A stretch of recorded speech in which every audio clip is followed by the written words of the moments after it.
Good morning, everybody. Welcome to, what day are we? July 17th, 2023, Grants Pass City Council Workshop. We're going to get started with a work plan update from the city manager.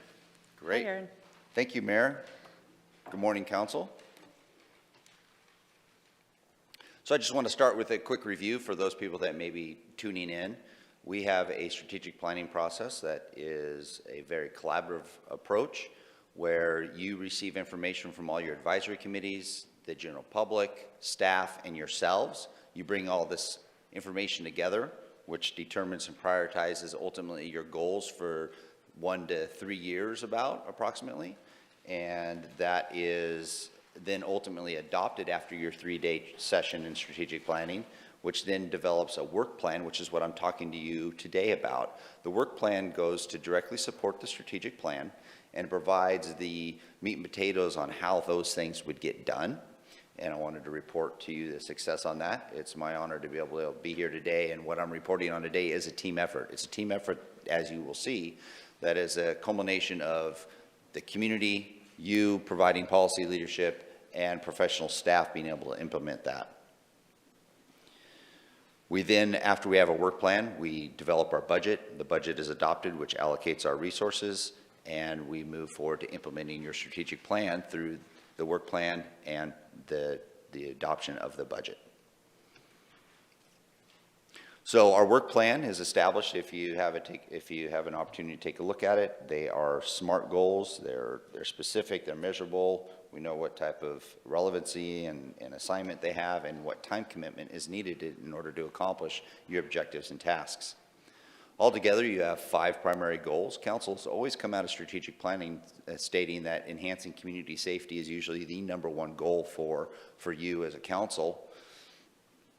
And all of those 5 goals are supported by 15 different objectives, and 21 actions support those 15 objectives to get those things done. Starting off, we'll get right away started with the enhanced community safety. Objective 1, maintain necessary public safety infrastructure. This is something we've been working on diligently over the past 6 months. There's a number of dates where we have worked at a workshop, having a discussion, providing direction on how we're going to stabilize our public safety funding. You will actually have another discussion about this today after my presentation. We're talking about public safety.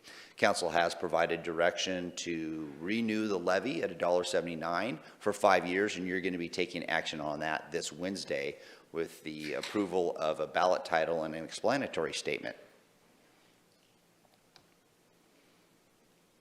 Continuing under enhancing community safety, Hillcrest Station project was identified as a priority in this year's strategic plan.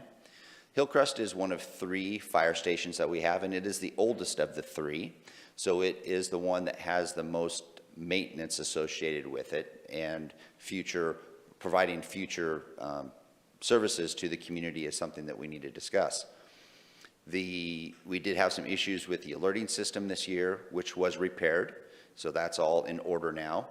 We are preparing a memo for you to consider when it comes to the Hillcrest Fire Station and what our next steps might be and our options for you to consider in providing services out of that station.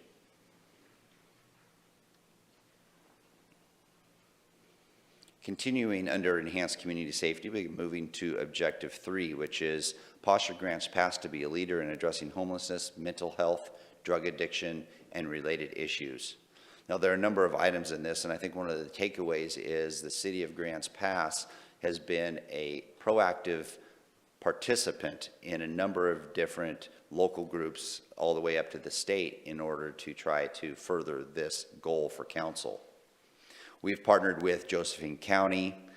We've partnered with the Mobile Integration Navigation Team, which some people call MINT in our community. Also, you're familiar with PATH, who's participated with the city also. That is our people assisting the homelessness. This is a group, these are 2 groups, including the county, that we have partnered with and been at the table actively having a discussion about mental health, drug addiction, and other related issues with a specific focus on the unhoused. All of this helps provide all of us a better understanding of not only our needs, the unhoused needs, but also the needs of the service providers that are providing those services. We've also at the state level been associated with state legislation supporting some changes that would provide some data collection. It's extremely important. We believe it is extremely important that our constituents, along with state legislators, have an understanding of how House Bill 110 has affected the state and local municipalities. That can't be done without us actually collecting data and being able to report that back. City Council, in order to further mental health and drug addiction services within the city, did allocate $895,000 to OnTrack, which will provide you up to 15 additional beds for drug addiction services. And that'll have a focus with the unhoused also, and they're moving forward with that and utilizing those Department of Administrative Services funding that we received. Council did allocate $25,000 also to UCAN, and that was for an emergency warming shelter that was stood up this winter.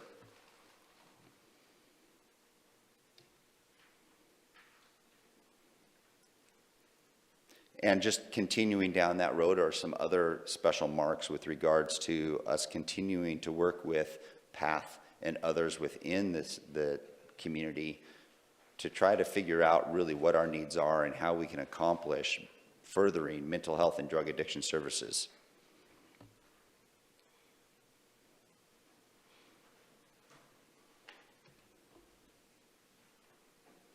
Continuing under Objective 3, one of the goals coming from the strategic plan this year was explore unhoused vehicle program. So the Housing and Neighborhood Specialists work with PATH to conduct background research and interviews with other jurisdictions that had similar unhoused vehicle programs. So we didn't reinvent the wheel, but we did do some research within the community to see what our community needs were. We also looked at what other communities were doing. We did provide a recommendation to City Council. City Council did adopt a unhoused vehicle program, which we have in place now. So that's going to provide an opportunity for nonprofits or church organizations or others to be able to identify a parking lot and some minimal services that would be associated with the allowance of people to come and rest in a safe place in parking lots throughout our community.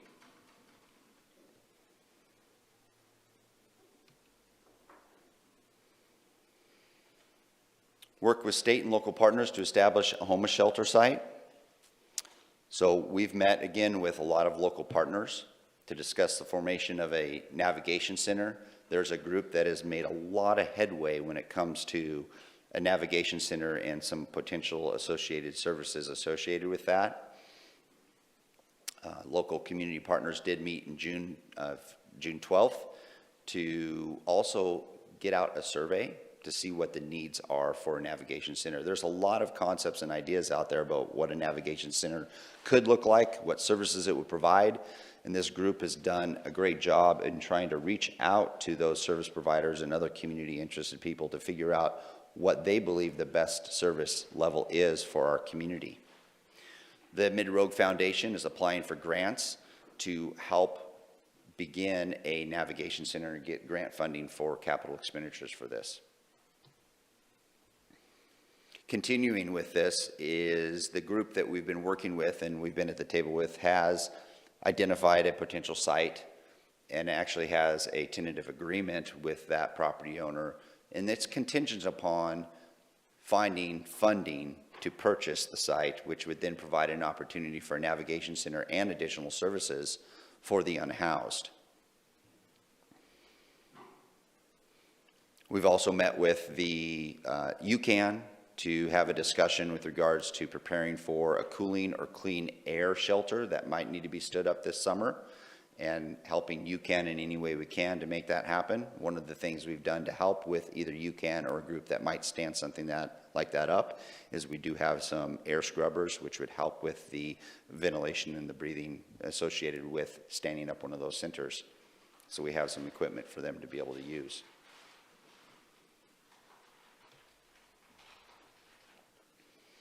Moving to provide cooperative shared leadership, develop and implement a community communication strategy.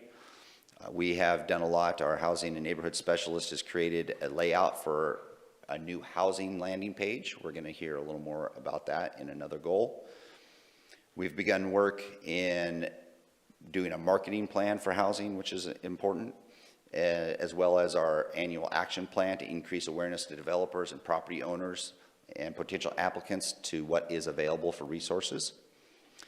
And we've also created on the city website some additional information with regards to the federal injunction regarding the anti-camping ordinances. This is something that has been of particular interest to the community, and so we have a special site just for that.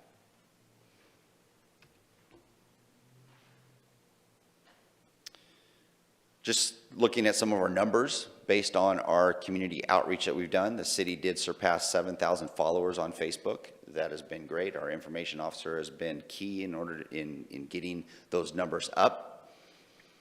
One of our best shared events was our free trash day. We do have a new housing landing page, which we're going to hear about. And also, we did hold a listening and learning session addressing open spaces and resting, which we received 2,900 views so far. And with that, what I'd like to do is stop and pause for a moment. And I'd like to ask Amber to come up, our housing and neighborhood specialist. Wanted to give you a general idea and have her, because she's been instrumental in this, in going through our housing website and what new things that we've put together to help with not only individuals seeking housing, but also developers seeking to develop housing within our community. Amber?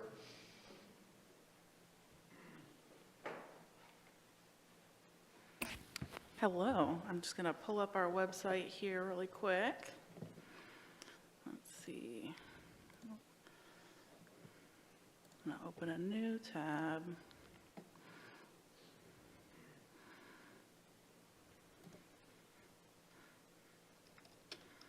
Oops.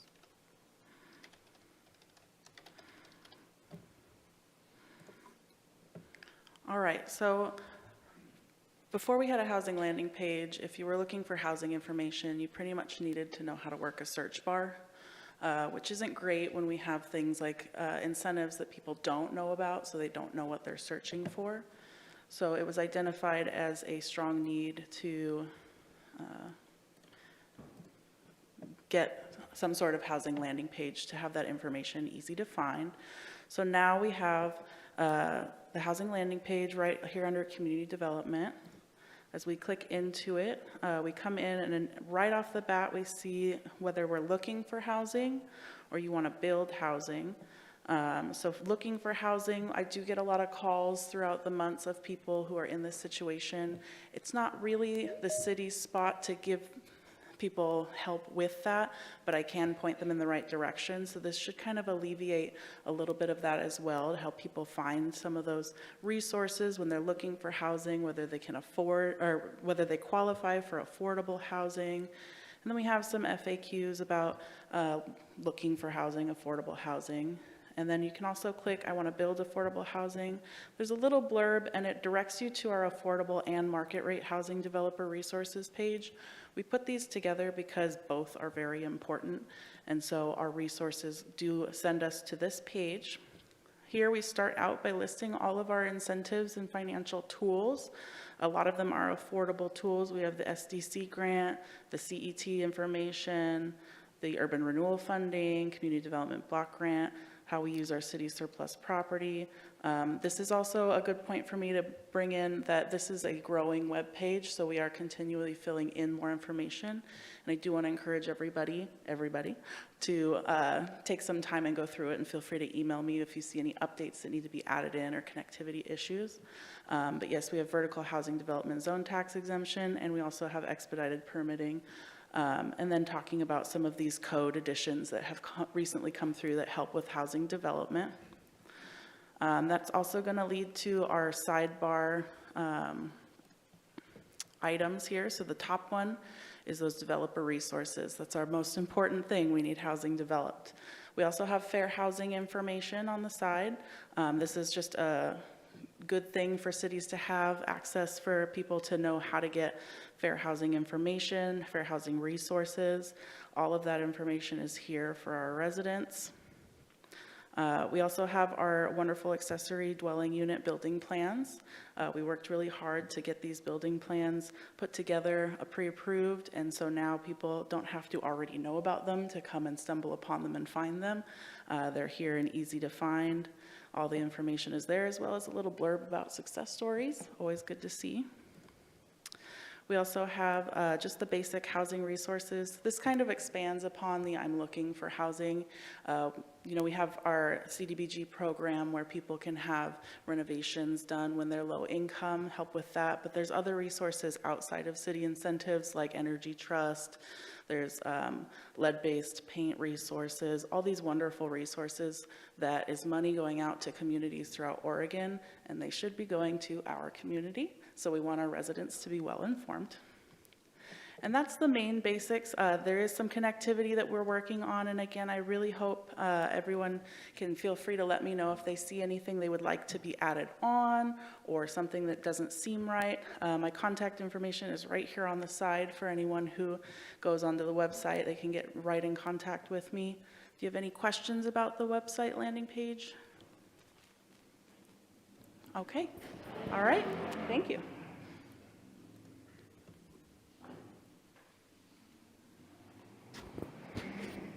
Thank you, Amber.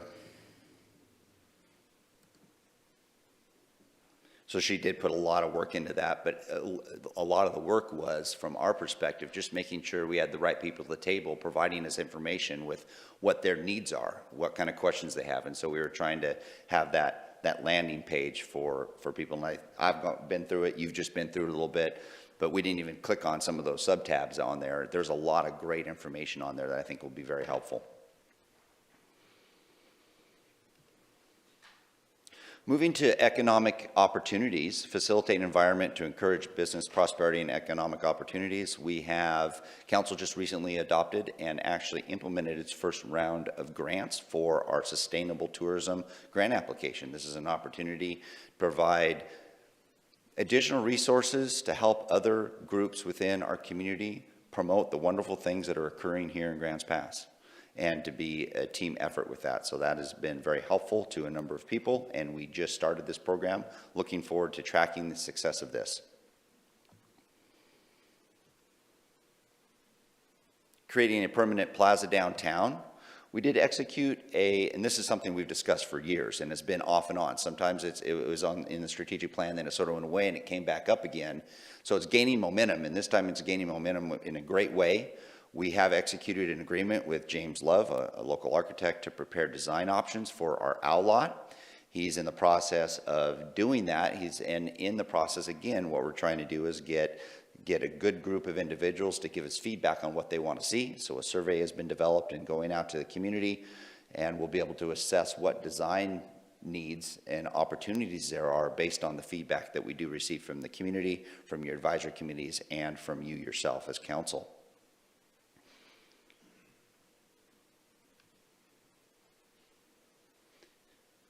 Under facilitate sustainable manageable growth, develop proactive solutions to community development challenges, increase available biddable lands inventory. This is a big one, and it has to do with housing, like Amber mentioned, but we do have a contract with David Evans and Associates with regards to doing a transportation impact analysis in the Allenwood area to get that rezoned.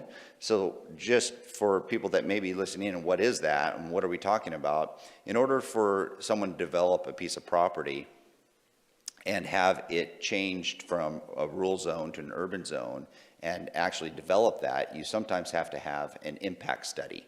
And that impact study is one of those things that tells you, okay, if you're going to now develop to this density, how are you impacting the transportation system that's going to get all of those residents to that location?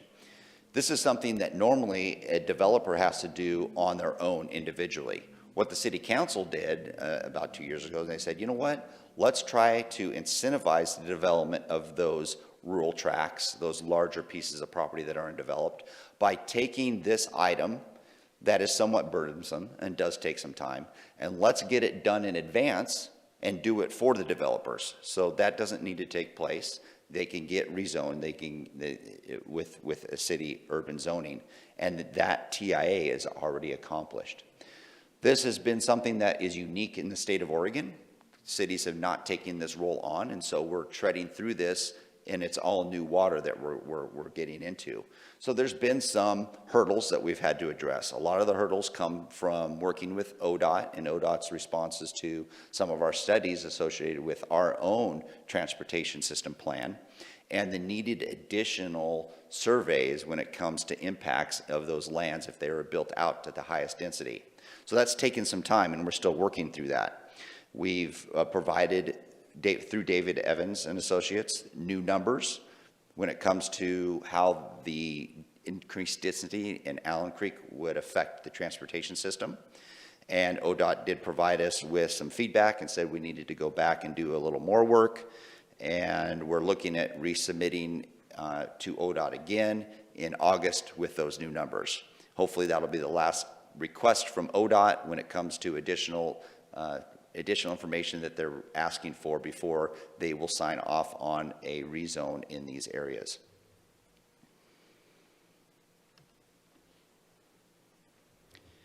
Continuing under proactive solutions to development challenges, develop a program to incentivize smaller footprint homes.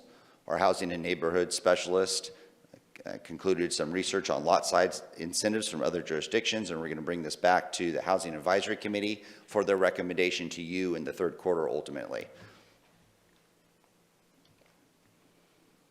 Develop programs which incentivize increased density development.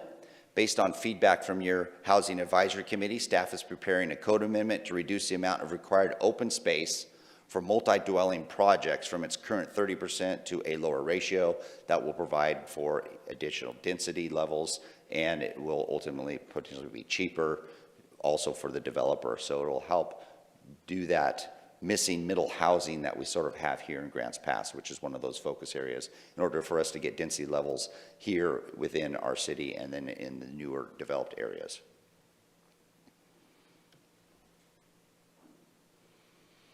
We have, one of the goals coming out of strategic planning was to work with our Home Builders Association, and since the strategic planning sessions we've done that. We are working with them and scheduling meetings with the Home Builders Association. They did attend the March 20th, 23 meeting. We talked about commercial parking lot standards and soil amendments associated with that.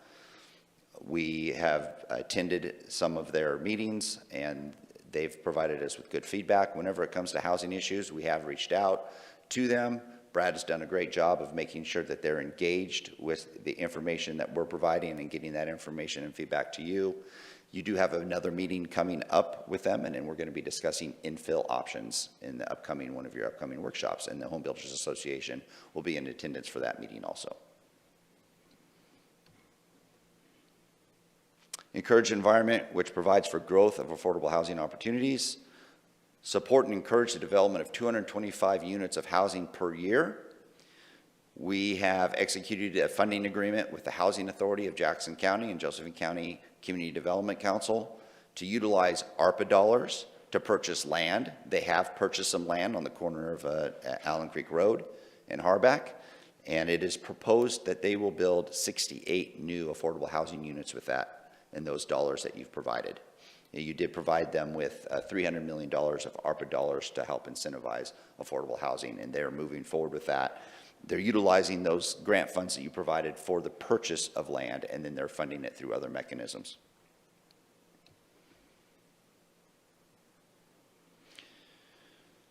We also have a piece of our own property off of Allenwood, and we are looking at the potential of developing that and bringing in maybe some mixed development there. Maybe not all affordable housing, maybe a portion of it affordable housing and other middle housing. And that's something that ultimately will need additional direction from council with regards to that. And you've gotten some new information with regards to the appraisal on that, and we'll have some more discussions on this in the future at a future workshop. Chrisman also received notice that unfortunately they were not selected for funding, and this is the piece of property that's on Ramsey that a couple of years ago City Council identified for affordable housing for seniors. This has been 2 years now that they've asked for the funding and it's been denied. So right now at this point, we want to get a meeting back together with Chrisman to see what their future might be with continuing to look at moving forward with that project. But that was unfortunate news that they did not receive that this year. To give you an idea of numbers and how we're looking, it's not as strong as it has been in the past, unfortunately. I know the numbers that we're looking at right now for 23 or calendar year 23, and of course they're lower because it's not 12 months. But we are even projected, if we double that, we're lower than we have been in the past 4 years previous. So the numbers are lower. And if we're looking at for single family homes, last year in 22, we were at 88. This year right now, we're at 28.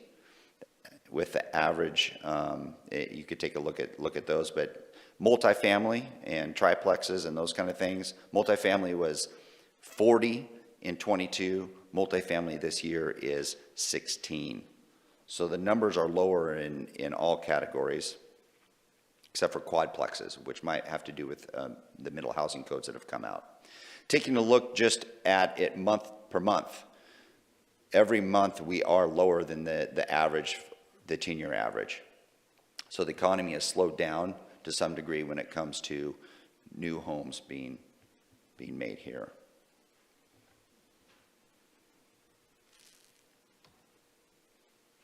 Develop Spalding Industrial Site. Council did approve a task order with Carrilla Engineering. We're going to begin construction plans to help with sewer improvements in Spalding. That's going to get us one step closer to having this employment land being able to be utilized and developed, which is going to be key to our economy in Grants Pass, because this is our largest industrial site area.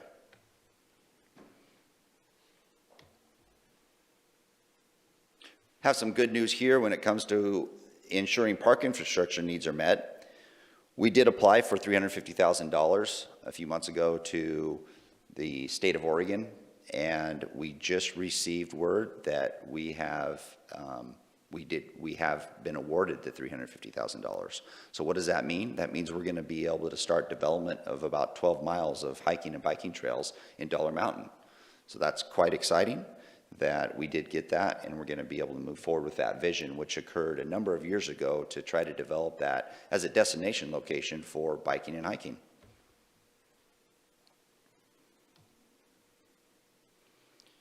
Another real positive, which you can see if you go around and look at our parks, is there's some new stuff out there. We've done a good job of repairing and improving our current park infrastructure with some new playground equipment and especially some new courts, especially those pickleball courts that we put into place.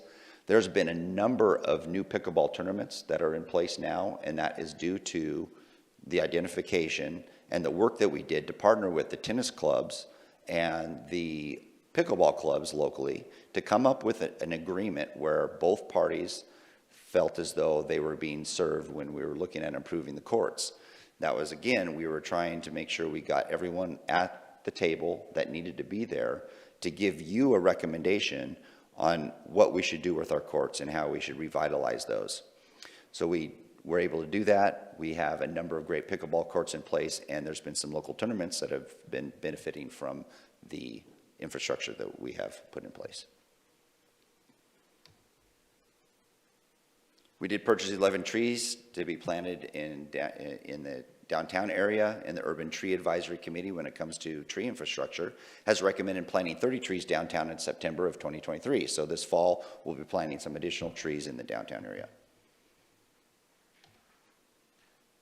And with that, that concludes my report on the first and second quarter, and looking for any council feedback you might have on the work plan items or any third and fourth quarter prioritization you'd like. Don't need the prioritization right now, but if you have some prioritization on where you'd like us to focus, that's great. If not, take a look at the work plan, and if there's some items that you'd like us to start focusing on, that's something that we could bring forward at a future agenda review and a recommendation for a future workshop discussion item. Thank you, Aaron. Council, do you have anything? Valerie? Yes, thank you, Erin. I have a couple questions. One of the questions was on the park infrastructure.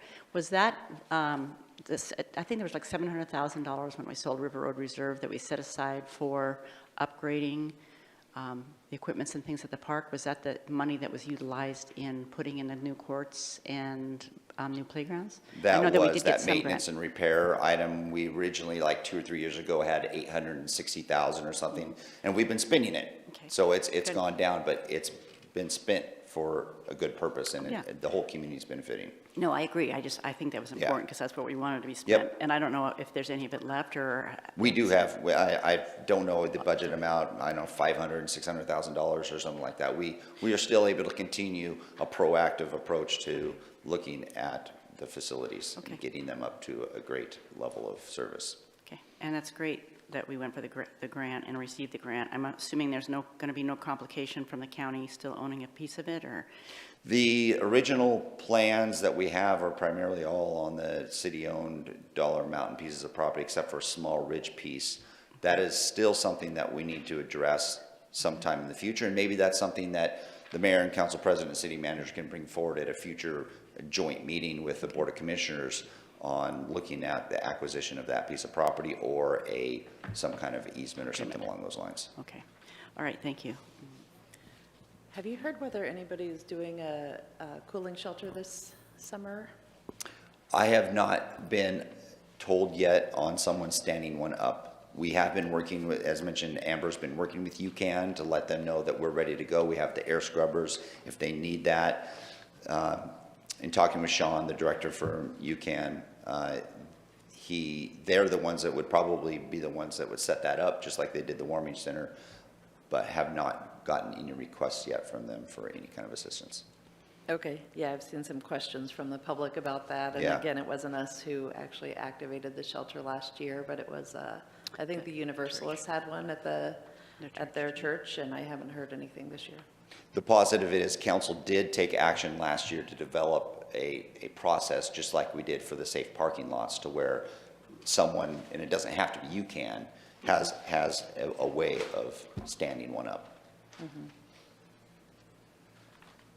Valerie? Yeah, I know that you've talked a little bit about UCAN, kind of in the background, the mid-Rogue Valley, and UCAN getting together and us getting together and talking about, looking at reaching out to the state for some sort of funding For the navigation for the center. navigation center. And I do know that they have been given a date to put something in to the state, and it's Friday. And I know, we're going to be talking about our parks and, where our current navigation center is.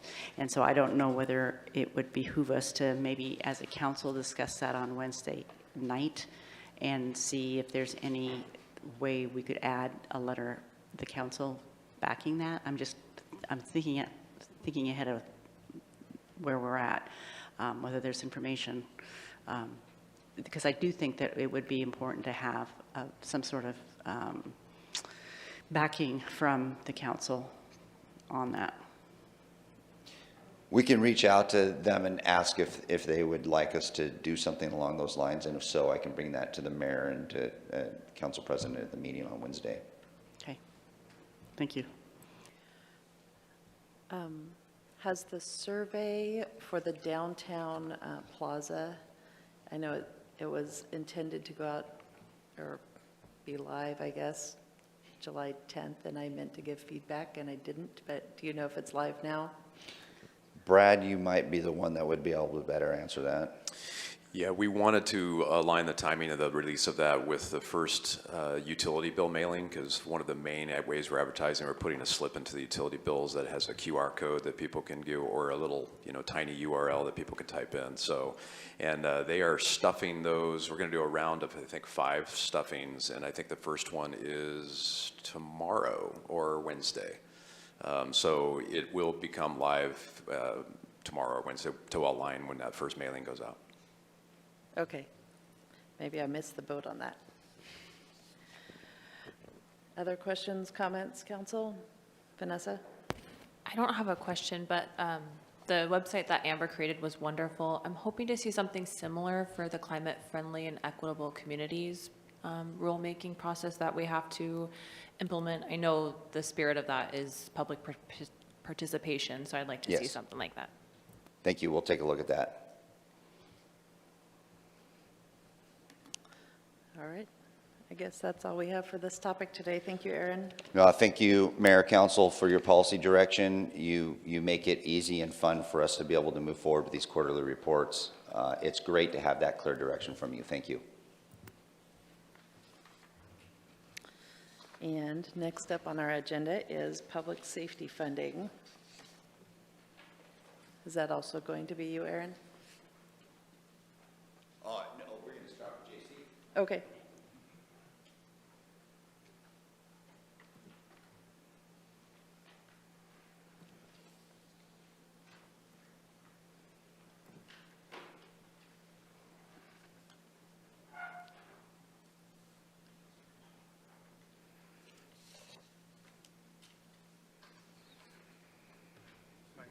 Can you?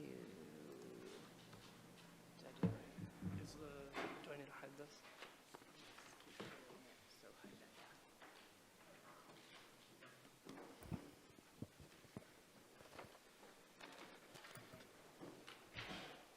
Good afternoon, Council and Mayor.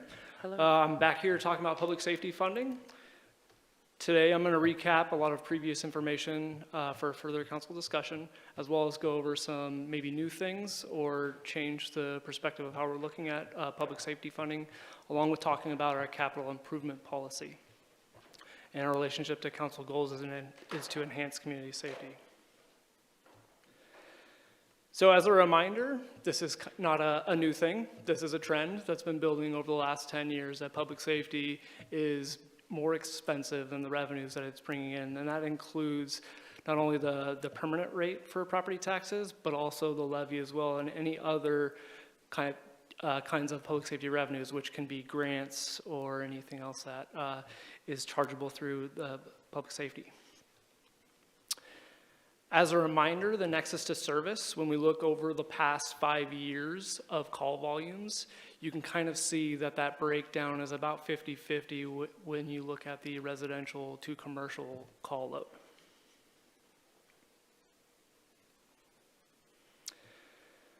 Again, as a reminder, we looked at 3 different rate structures. Transportation was the previously favored by council as being that closest to the nexus of service. And so when we looked at those rate structures, 60% of the transportation was curbed towards residential and almost 40% to commercial. When we did some of the other rate structures, like per account, the residential housed 91% of the revenues, and water meter size was about 85% for residential, which is why we moved back towards the transportation, because it was more closely related to our call volumes. JC, could I ask a question? On that last slide about the different methodologies, I remember that we considered, or at least it was asked if we could consider using consumption as a method, water consumption, and I don't recall why we decided against, or that option was not viable, so. If I remember correctly, consumption isn't necessarily indicative of call volume either. The water meter size is probably a better look at it, because that is the capacity to serve, whereas water usage doesn't necessarily mean that's what you're using. So like in irrigation, you're watering your lawn. Is that indicative of really the services of public utilities that you're getting? Okay, thanks.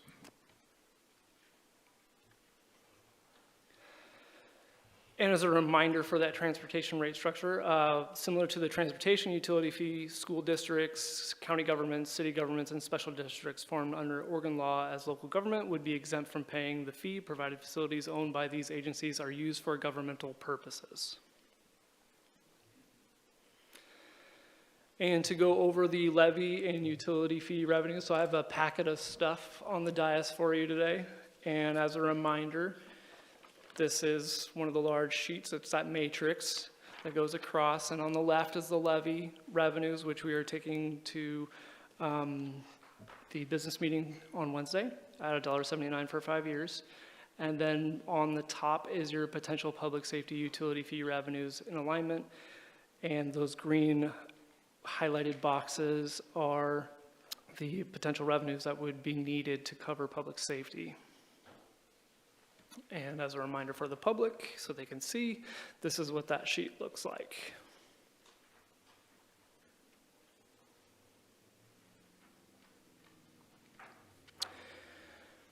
In the previous public safety funding conversation, it seemed like council landed on the potential $30.51 rate structure over a 5-year average of period, and this is what that rate structure looks like for all of the different types of rate codes. In your packet as well, I included, see if I can find it up here, all my other papers. I included the transportation breakdown as far as what constitutes a commercial A versus a commercial B, C, D, and it looks like this piece of paper, a grid right here. It's a smaller piece. And as you can see, general office can be each commercial grade from group A all the way through group H, and it does look at the number of trips based on your square footage of the facility.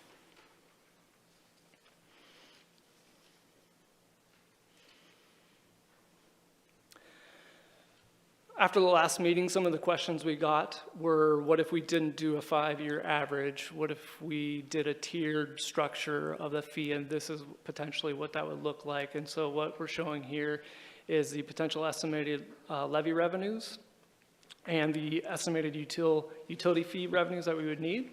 And you can see those rates inside your packet as well. I've got the 6 different rate structures that are shown on this slide, and what each of those constitutes for each one of those different rate code types. And it looks like this, and has Exhibit 22.83, 26.03, 29.45, 30.51, 33.02, and 36.81 to hopefully coincide with what those potential revenue needs are.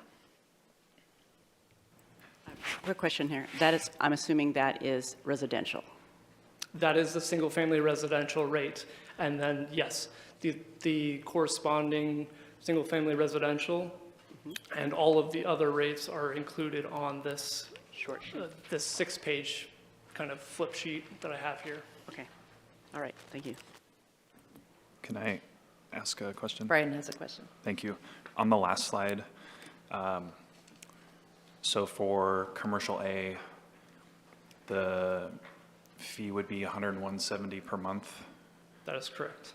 Okay, and that would encompass basically the smallest size class of businesses, which would include, you know, mom and pop shops and all the little small businesses downtown. Correct, and that breakdown is on this sheet as well, as there can be a potential hospital that is a smaller square footage size that qualifies as a commercial A as well. Okay, and then I'm getting a little bit ahead of myself here, but if the levy did not pass, we would essentially be having to probably double the fee more or less to cover the difference.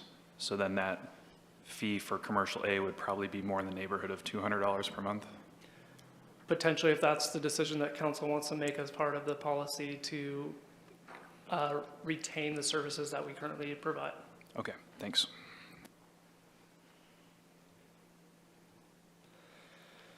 So I'm going to go backwards kind of to go forwards. So reviewed and adopted by the council on November 2nd of 2011, there's a capital improvement policy. And it states the city will prepare a 5-year capital improvements plan and a 1-year capital improvements budget. In the discussion, multi-year capital improvement plans ensure that financing programs for capital construction are in place, which we do. The operating budget will provide for adequate maintenance and the regular replacement of capital plant and equipment. Deferring maintenance on the city's assets causes accelerated deterioration. This is more expensive in the long term and adversely affects the city's productivity. And I'll come back to this idea. The city will recognize the cost of equipment and infrastructure depreciation through the maintenance of the equipment replacement fund for vehicle and other major equipment needs, Regular contributions will also be transferred to capital project funds for future equipment and infrastructure needs. Regular contributions to capital project funds and the equipment replacement fund can help prepare the city for future capital expenditures and can help limit the amount of debt required for future capital expenditures. All city vehicles will be tracked through the equipment replacement fund to prepare for their eventual replacement. I want to make a note that we cut almost $450,000 in equipment replacement for vehicles in the fiscal year 24 budget.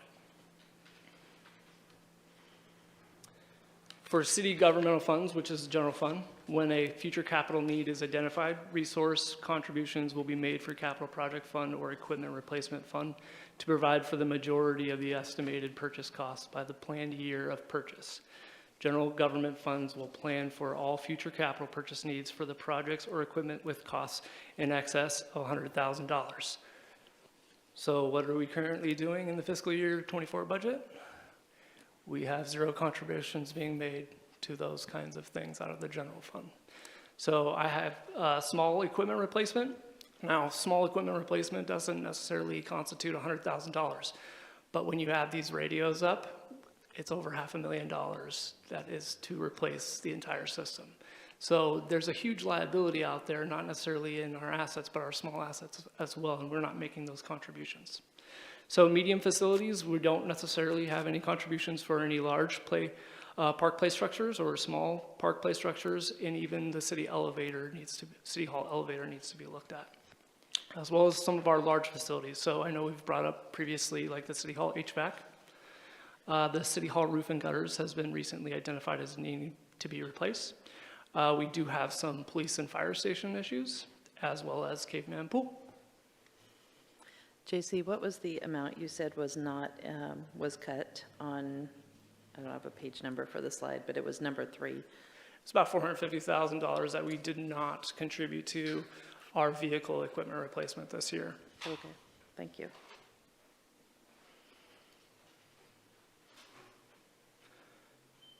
Going too fast. So what does that look like visually? So currently, right now in the fiscal year 24 budget, on the left, we have what we are spending. And on the right are the unrestricted revenues that we have to spend on that money. And you can see that there's a $4 million discrepancy there that we're spending potentially more money than we're bringing in. Can you explain this one a little bit more? Yeah. So this is operating costs for each one of the departments in the general fund. And on the left is their required resources that they need to run their current operations. And so as you can see that we are spending more money on the left than we actually have on the right. And that's just current revenue. So that's what we're spending or receiving in the current year. What we've been using to even out the budget is the beginning balance. And so as we've been drawing down the beginning balance, like we had this last year, we've moved the general fund policy down from 30% to a temporary 28.37 or whatever that percentage ends up being. And it looks like that amount is about $4 million. It's about $4 million. Mayor, Brian? thank you. So this capital improvement policy has been in place since 2011, so 12 years. And it states that we will be expected to provide for the majority of the estimated purchase cost by the planned year of purchase for large capital projects and things like that. We haven't done that for the water treatment plant as far as I know, and that project's been on the table for a good 10 years, right? Right, but we are making current contributions in excess of the depreciation, which is, I believe, what the discussion talks about. Okay, and then, if I'm not wrong, the same thing happened with the new police station. We had to take out a loan against that, so it's been a long-standing practice to not be following this policy. I would say that it even says, I think in the caveat in one of the discussion bullet points of the expectation is to try and be as close as possible, and loans potentially are an inevitability if inflation rises above your contributions. Thanks.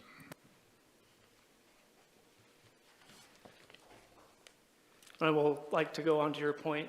So 2018 is the year really that the general fund stopped contributing to major projects.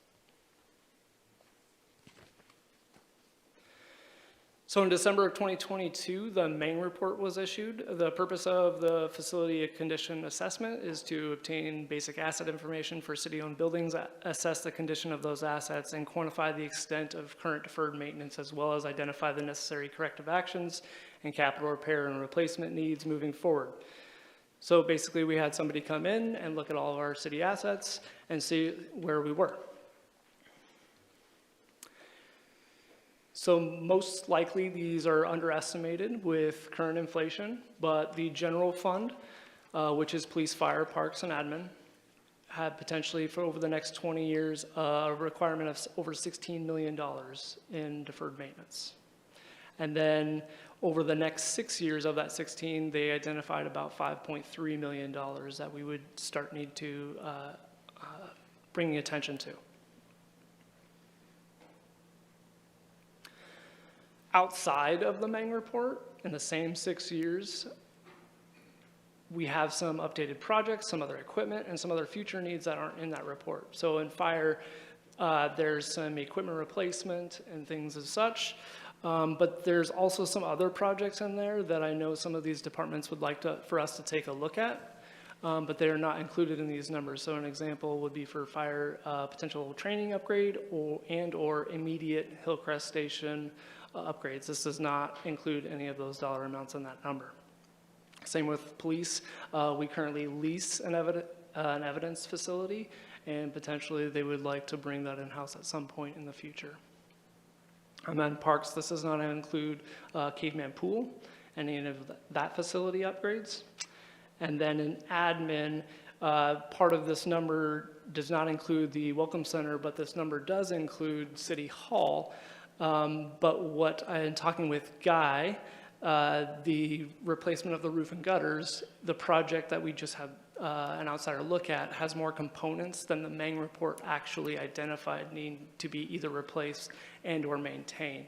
And so there's an increased cost when we potentially look at these projects in closer scope, that the cost of these might be actually higher than what was identified in this report. JC, before we get going too far, can we bump back to the previous one that says, yep. Okay, so the way I'm looking at this, I guess, is if we had about $1.5 million to $2 million a year, either over the next 6 years or over the next 20 years, that it would be sufficient to tackle those identified projects? I would think it'd be a piece of it. And again, this only looks at general fund items. I did forget to mention that there are some public works facilities too that are not identified in this whole piece. But this estimate may be under, right, because of current inflation. And as we look at projects and or even certain equipment that we go to purchase, right? I mean, the fire chief talked a few months back about going out 1 month for an $800,000 engine, and then a few months later, it's $1.1 million. So is that going to be close? Maybe, but we're probably underneath. Okay, but $2 million a year for 6 years would generate 12, right? And we have needs identified at 5.5, and then over 20 years, it'd be 30. And So- we have needs identified at 16 million. Potentially, and that all depends on what funding package, and if you want to ladder it, if you want to keep it flat over the next same 20 years, and if you're going to meet that, because currently we aren't making any of those contributions. So if you're going to include that within your funding package and make sure that public safety is also meeting its operating needs, that needs to be a consideration as far as where you're going with that funding. Okay, thank you. Mayor, Brian?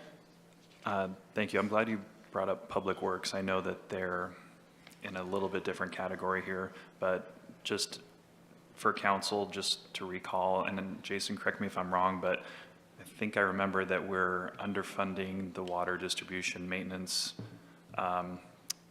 account by about 50%. Is that close to accurate? I think that's pretty fair. We identified over $5 million a year in capital improvement needs on the water distribution side, and we funded at about 2 to 2.5. This is the same thing on the collections, where we are underfunding the system. Okay, and the solution to that is obviously more funding, and that would come probably from adjusting water rates? Potentially, it could come from that direction, or more grant funding, or we do more selective repairs. You know, you want to be out there being more aggressive in your pipe replacement, but maybe you can't do that and you just pick the highest priority and keep doing what you can. Okay, thank you.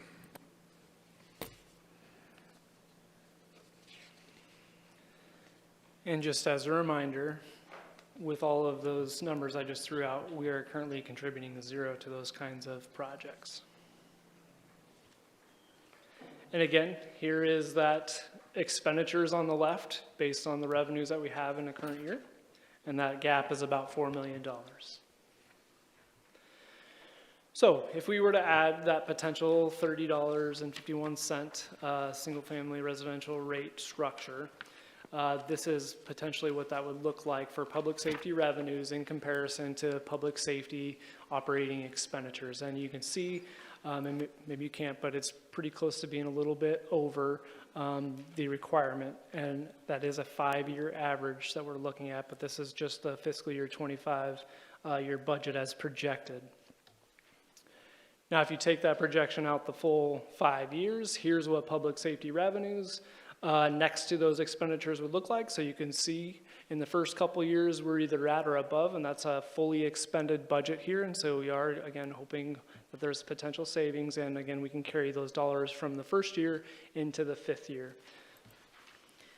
What are we looking at again here? The kind of brick orange line that's in the middle is, That is your revenue. So that's going to be all your property taxes, including the levy, plus a public safety fee, and any other grant revenues that are generically projected out. so that's the $1.79 plus 30. That is correct. Okay.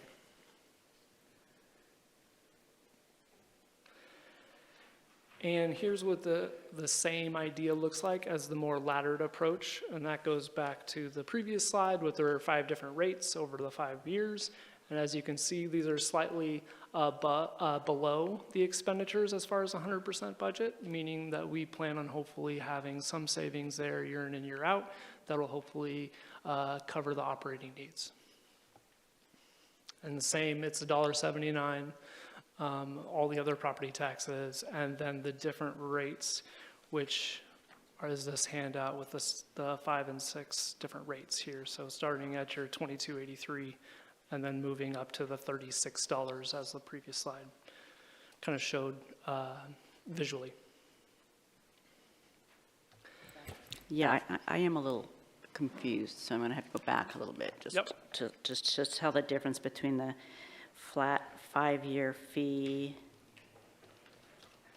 because basically the blue obviously is fire rescue, the orange, and then you've got the revenues, which is the rust colored, and is that support, is that like our support system? It's dispatch. Dispatch, that's what I meant. The Dispatch and records. So basically, you're saying that that what we need, 5-year projection is what, 38? I mean, what goes up from approximately 33 up to 38 on the 5-year projection, and then on the laddered fee, I guess I don't see the big difference other than it brings in closer to what we need consistently. Is that kind of what I'm seeing? So it's a different model structure that I Okay. think some counselors had of what if we didn't do the 5-year average of a 30-51, and it's a different rate structure based on this kind of visualization that I have on the screen Right. right now. You'd start Right. at 22.83 approximately, and then need Bring to it up. ladder that up to meet the projected needs. And so the orange is those potential revenues. Yeah, the difference is just the revenue bar in the middle, that Yep. Yeah. inset dark line. Okay. So in the first one, you're collecting more than you need on year 1 Okay. and less than you need on year 5, and it averages out. And then on the laddered fee approach, it's It just goes. basically Okay, bringing in as much as you need each year. okay. And I guess I'm kind of trying to put that together with the discussion that we just had. Is that adding in that $4 million for difference? I'm So just- I'll maybe answer that question here in just a little Okay, bit. okay, thank you. Just kind of trying to catch my brain up with yours. You're good. Okay, so in taking care of public safety operating needs, this is what that bar chart kind of changes to by removing public safety out of the equation and having more community development-based programs in the general fund, use those unrestricted revenues year in and year out. And you can see that there is a potential gap there. So by just focusing on community development and some small general program ops, this is what that looks like over time. And this is the parks and recreation and planning, economic development and downtown revenues next to their expenditures. There is a potential $1.7 million gap in year one, but those departments have personnel in them too, and those costs are increasing over time. So that gap shrinks from $1.7 million in year one to about $850,000 in year 5.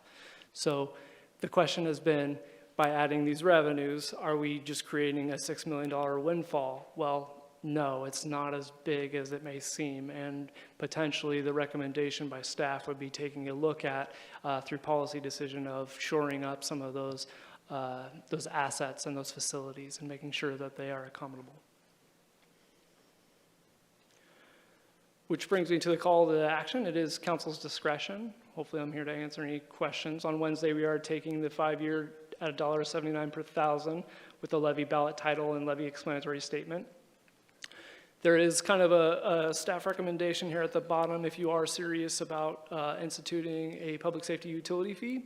We would ask to potentially do that sooner rather than later to get that ordinance on there. So I have time to spend staff and resources on building this out and making sure we get it right the first time if we were to try and get this out in January. It takes us between 60 to 90 days to program this stuff in and make sure that it's right. A November election, and if you're trying to instill this on January 1st, that doesn't leave a lot of time for us in finance to potentially get the billing correct. So the recommendation potentially is to instill the ordinance, and we would just do it at a $0 from the start, and then you could update the comprehensive fee schedule at a later date if you would want.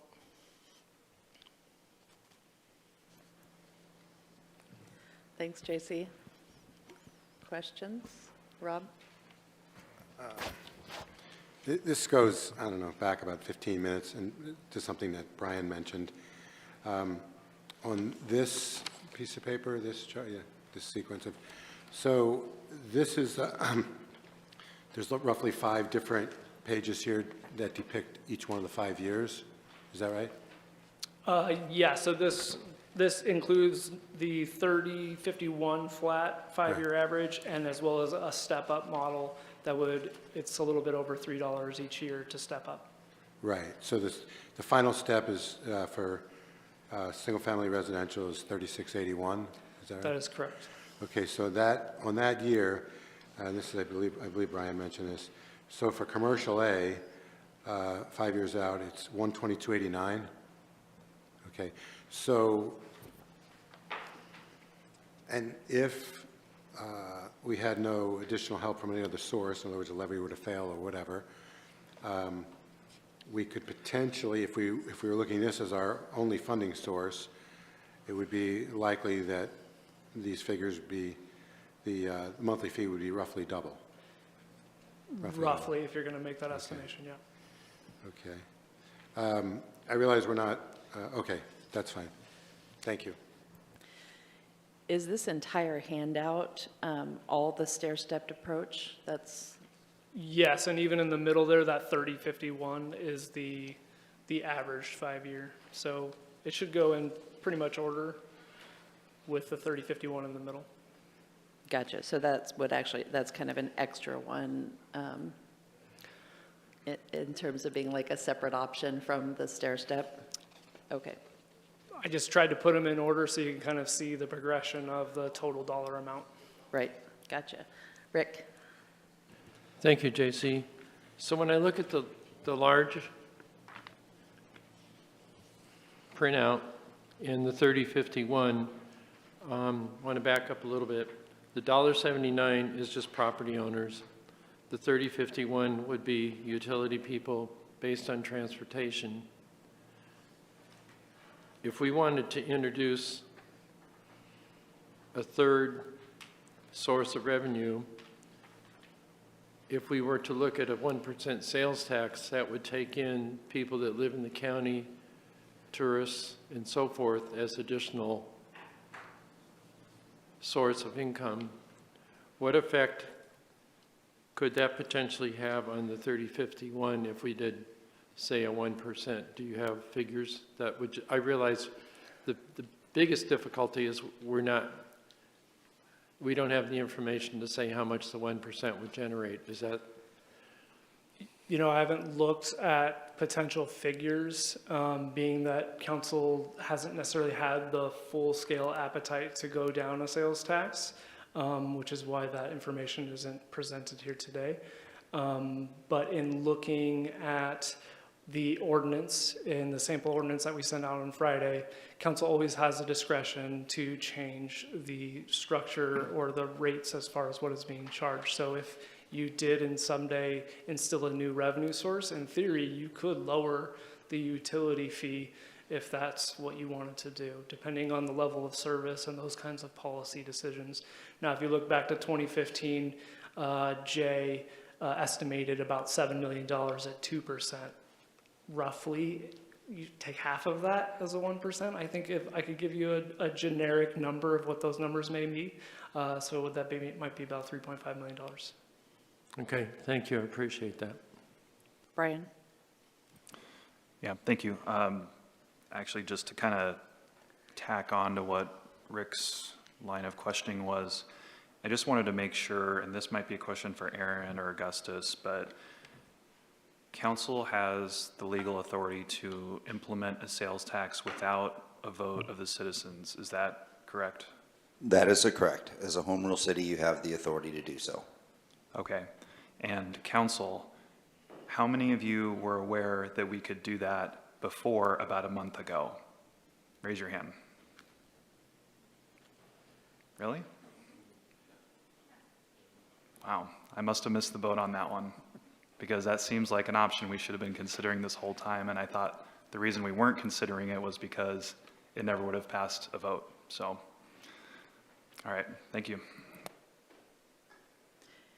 Other questions? Val? I'm looking at this piece of paper right here that kind of shows the codes for each one of those. How does that fit in the A, B, C, D? Does it fit in that or no? Yes, it does. So if you're scrolling your finger around the top, so Yes. that's where you go from A to B to C to D. So as those single family commercial- is A, multifamily B, condominiums C, elderly care D. Or is, oh, okay, I see it right there. Okay. So, yeah, if you take the column A, you'll scroll down and there's different qualifications for general office versus nonprofit Okay. versus a medical office Okay. versus a hospital and so on and Thank so you. forth. Yeah. All right, thank you. I was trying to put it together. Other questions? All right, discussion points. I'll start. I think that the laddered approach, if you are considering implementing a utility fee, would be less painful to the people who are paying the bills, even though it does add up to more than what, over the course of the 5 years, it adds up each year. I think it's easier to implement that in a stair-stepped approach. Rick? I agree with the approach that we need to look at all aspects, and if we're looking at the utility fee, we start putting in the groundwork for that. but I guess I would like for the conversation to continue, looking at different aspects. And I would, again, like to look further at a minimum sales tax, because I'm not real comfortable with the $30.51 as a utility fee. So that would just be a perspective I have. Thank you. Brian?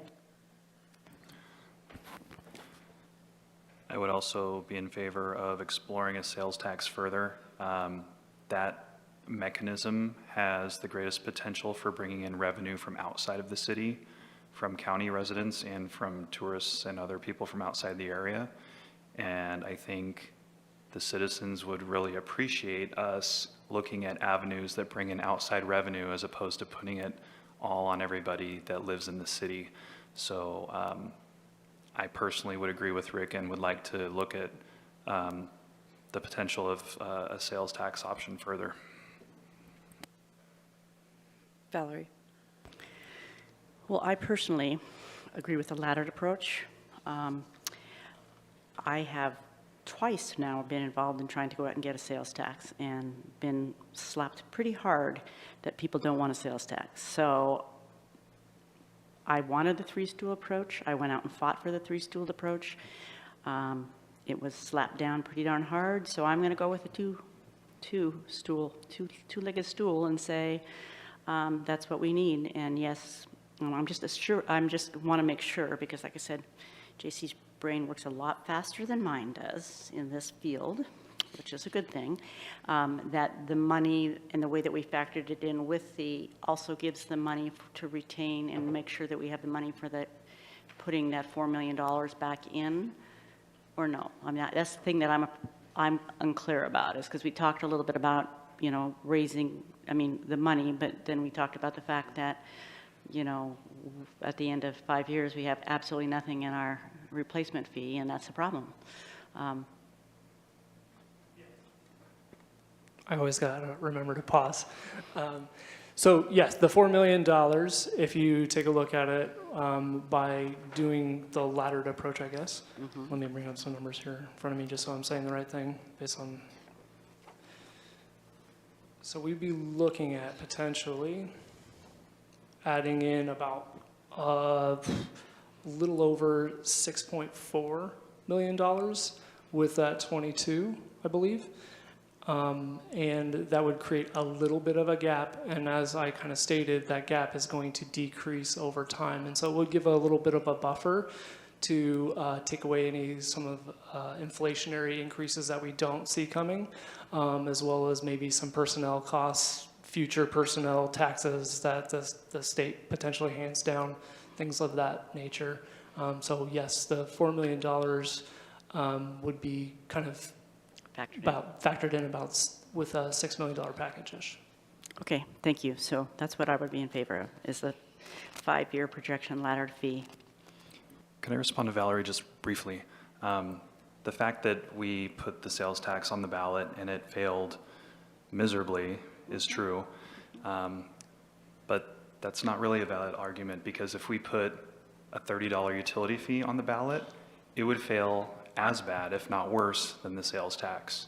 So going a step further than that, if you put on the ballot, or you gave a survey that said, would you rather have a $30 utility fee where the citizens are paying for everything, or a sales tax where we're bringing in money from outside the area, I'm pretty sure most of the people, or more of the people, would choose the option that's bringing in money from outside of the area. Thank you. Dwayne? Thank you. I think one thing that we're not even looking at here is our public safety is already strained, right, as it is right now. And we need more. I would like to have some more officers. That's what I've been advocating for. And none of this even goes and looks at any of that. I'm not for the sales tax. It's been shot down so many times. I can't even believe we're still talking about a sales tax after we already said no the last time we talked about this, and it's still being brought back up.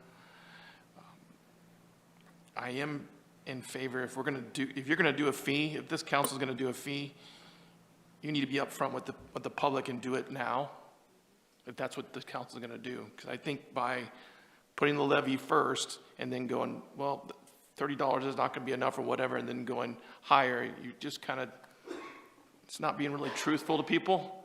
So I am not in favor of that direction at all.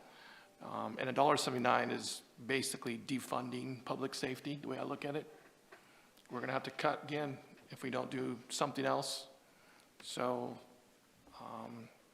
I don't really like to have a city that's defunding public safety, especially with the amount of contact I have with law enforcement and the staffing levels that we're at, and we need more to take care of the behavior and the drug addiction and stuff like that going on. So I just have to, hopefully you guys can think about that too. Joel? Yeah, I appreciate everyone struggling. Am I coming across clear? Yes. Okay, I appreciate everybody struggling because nobody wants to pay more out of their pocket, and each of these options do that.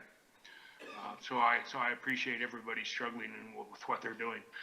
The sales tax coming from the city would stop at the city limits, and the county wouldn't have one. That would raise money for the city, true. It would also give the businesses that are right outside the city limits somewhat of an advantage, though at 1% probably not that big an advantage. I think really the county proposal where you do the whole county at one time is that the county commissioners brought up is the way to go, and is fair for all businesses. And to do it just for within the city limits, I think can be short-sighted. That's not the right word, but doesn't do really what we want. The other thing I was thinking though was, okay, so we put a increasing fee on the water bill today. The 179 levy that people are used to paying, that they've paid before, if they choose not to want to pay that, then we have to go back and say, well, maybe the sales tax or additional water bill would be the way that we need to do it to keep our town safe. So I would put off the discussion of the sales tax to see what happens with the $1.79 levy and go from there. Now, I appreciate what Dwayne said in terms of needing new officers. I think what everybody has said here is true. I don't see anyone trying to pull the wool over anybody else's eyes. On the other hand, I'm not sure we can afford it at this time. And I hate to say that. I've been reading Louis L'Amour, where he tried to bring law and justice to all the early towns in our part of the country, and law enforcement was a big part of that, obviously.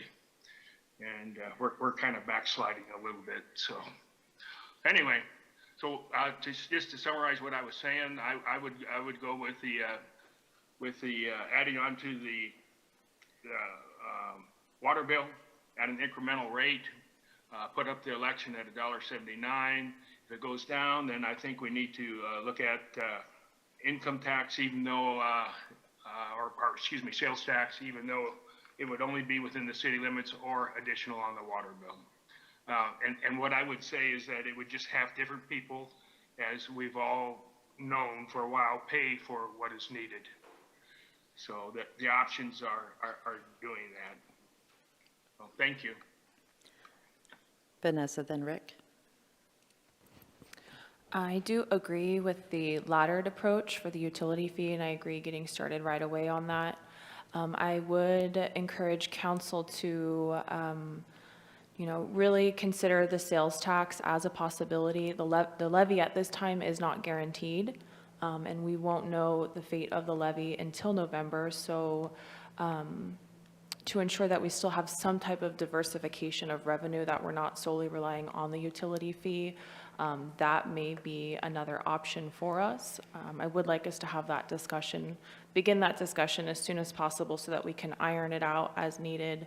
One of the biggest issues with the county proposal was that it was very rushed and it was in the 11th hour. So I would like to see us iron that out if we did choose to go in that direction. I'd like us to always remember that that is an option for us.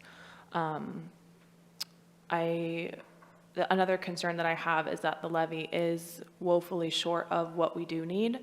I agree that we need growth in both police and fire. It's hard to even talk about that where we're at right now. We're kind of digging ourselves out of a deficit, but it is important to acknowledge that we do need growth in both divisions. I think having an indexed option may help us with that on the utility fee. So I'm hoping in the future, once we get some stabilization, we can get there. But I just would encourage council to really explore all options because at this time the levy is not guaranteed.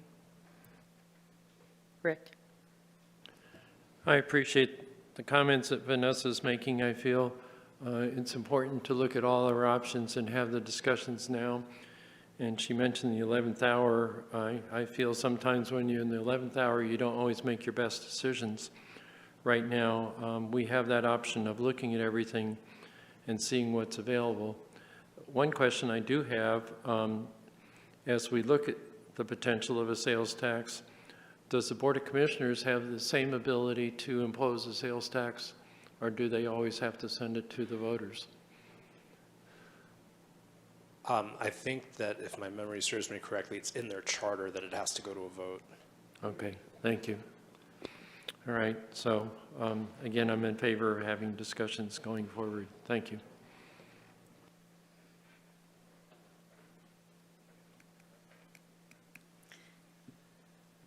Nobody else has anything to say? And DJ, go ahead. Yeah, sure. Laddered approach on the utility fee, $1.79 on the levy. I don't want to entertain any discussions on sales tax at this time. I don't have too much more to say than that. Thanks. All right. Rob?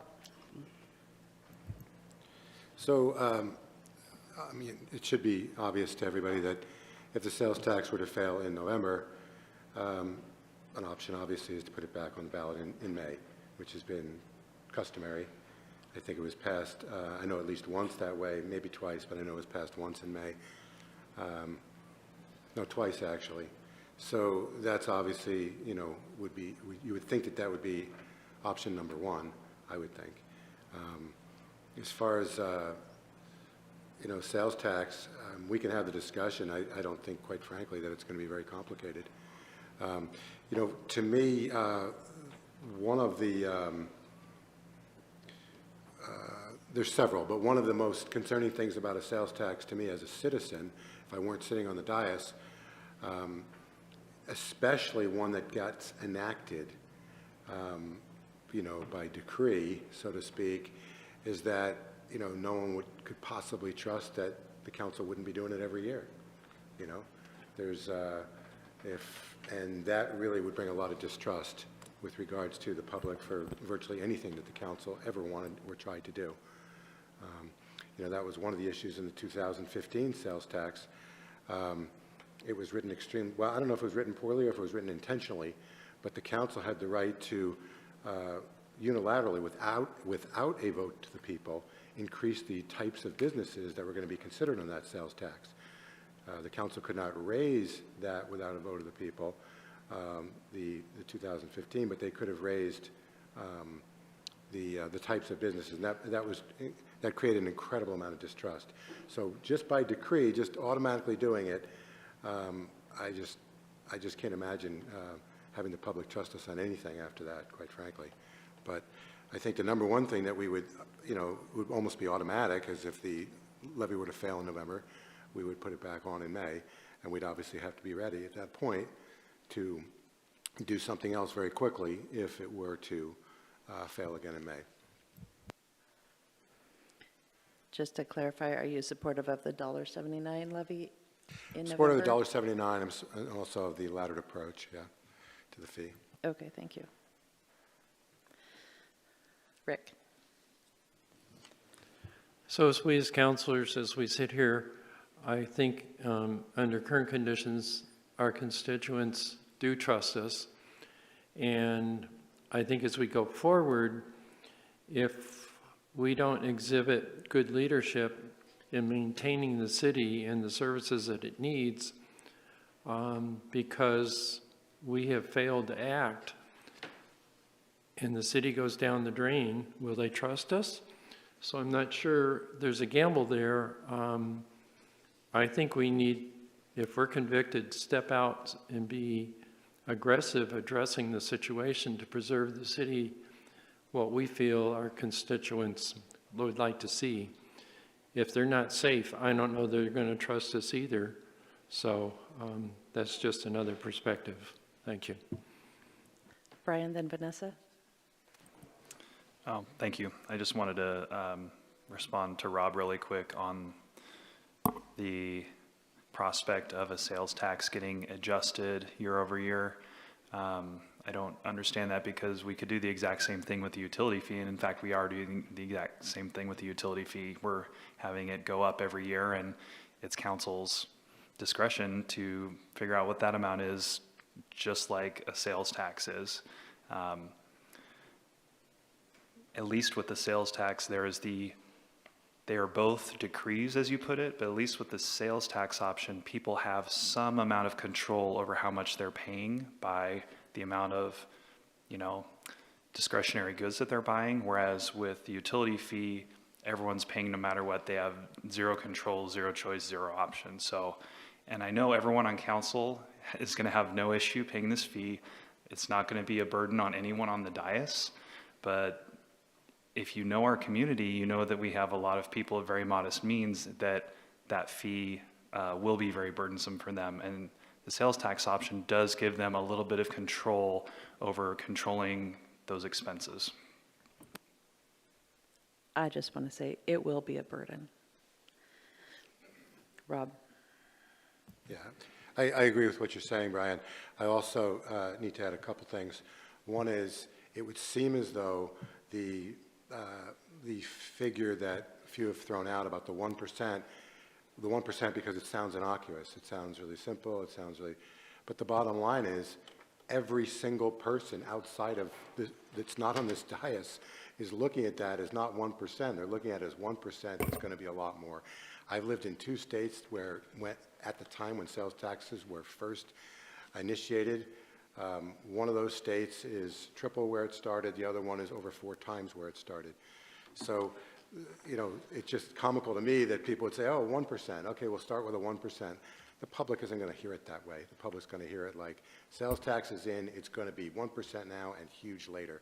So, and I don't think anybody, addressing what Rick said, I haven't heard anybody on the dais say that we in any way, shape, or form want to let public safety ability and funding diminish, or that we want to allow our town to become lawless. Not a single person has ever even, there's not a single person currently on the council that would say, let the free market decide on safety, so to speak. No one has said that. We're all basically just looking at different options as to how to keep the people safe. So that, to me, even bringing that up is kind of, I don't know, to me it's kind of irrelevant, because that's not what anyone is even close to have, has been close to say. Now, I would say that when the time comes, if the levy were to fail, and even before, it could be this summer we'd be discussing it, and before next May, at that point, we could very clearly, say to the people, look, if the levy fails again in May, then we are going to enact one of probably 2 things, either a fee or a sales tax or a combination. So people, maybe even at this November election, but certainly by next May, will know. If they vote the levy down, they are essentially choosing either a much larger fee or a sales tax. They're choosing one of those 2 things if they vote the levy down twice. And I think that's a message that we need to communicate, that the council is not going to let public safety go into disarray. Public is not going to allow the city not to be protected. We are giving the public the choice to some degree approve a levy and if it goes down, we are going to do something else. And that needs to be real clear before the levy votes. Joel, then Vanessa, then Val. Okay, good points again by everybody. I think we're starting to repeat ourselves a little bit, so we're probably ripe, and we probably need to have some kind of motion at some point in time at our Wednesday night meeting, and then if one or the other passes, we move forward. I see us right now kind of circling around and just re-saying what we've already said, and you know, if it was a Monday or a Wednesday night workshop, I'd go ahead and make a motion just to see where people are at, and if they wanted to do it, and if they didn't, how to change it. So All right. that's where I'm at. Thanks, Joel. Aaron? Just wanted to work off of Councilor Pell's comments and what you've been talking here with regards to the sales tax. If council wants a sales tax as a potential backup tool, it would be prudent to have those discussions and start that now, because technically if we were to do a sales tax, or if you wanted that as an option, say, under the scenario that Councilor Pell was talking about, let's say something failed in November and we were back in May and it failed again. If you were truly wanting to consider a sales tax, it's going to be about 18 months for us to implement a sales tax. So there's a lot of work that has to be done in order for us to make that happen. And if we all of a sudden in May said we want to do a sales tax, there's going to be a deficit where there's other funding opportunities we would have to consider, utilizing contingency or general fund until we get a sales tax implemented. But if you truly want it as an option, we probably should be doing some work in advance of that, if that's something you want to consider. Vanessa? Yeah, I did want to make it really clear that all of these options are going to be a burden to someone. We are going to harm someone somewhere with this decision. There's no getting around it. So I think as soon as we come to terms with that, it makes this decision a little bit easier. Not to say that it's okay to harm others, but it's just a necessary decision that we have to make. And I also would implore this council, please do not allow us to get to May of 2024 with relying on that second levy. That would give us 30 days to replace $6 million. And I think, as you can imagine, what that might do to the morale of both police and fire, if we have to, let's just say this is a completely made up number, if we have to lay off a dozen firefighters and police officers, and they know that they are gonna get a pink slip in 30 days, they're likely going to leave this community. So please do not let us get there. Please do not let us get to May 2024 relying on a second round of a levy. And that's really the 2 points that I wanted to make. Valerie? Well, I kind of agree with what Joel said. We've kind of got to that point. I think right now, the reason I don't like the sales tax and going out is we talk about trust. We were just slammed with no sales tax. And so I think to turn around and say we're going to do a sales tax, to me, that's not necessarily building trust. I think we have to go out, sell this, and say this is not an either or.